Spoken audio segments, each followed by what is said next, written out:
Shootings are becoming all too common in Jacksonville. This weekend they happened again. It's devastating. And again. It's sad. And again. It's very tragic. And again.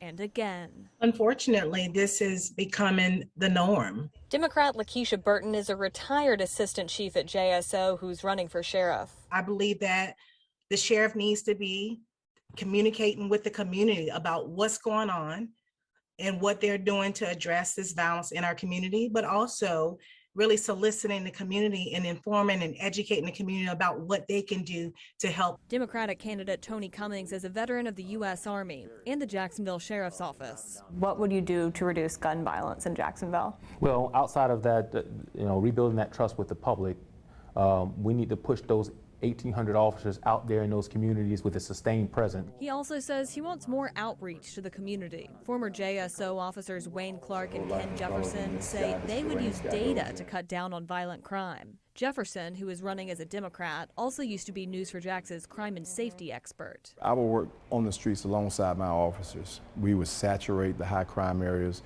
and what I would depend on is intelligence-driven data to take us to where we need to go. Clark, who is also running as a Democrat, says when he was in charge of Operation Safe Streets in the early 2000s, he helped bring homicides to a 25-year low. Using data, real-time street intelligence, using high visibility patrols to make sure we had the officers visible in the community. We also use a program that we call Park and Walk, where officers were required to park their cars to get out and to engage the public. He says he would put those same policies back in place. Republican T.K. Waters is a veteran law enforcement officer who recently retired as JSO's chief of investigations.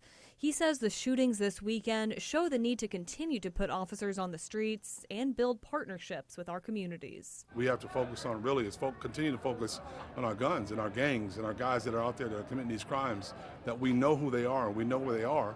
And we're gonna continue to focus our energy on those guys.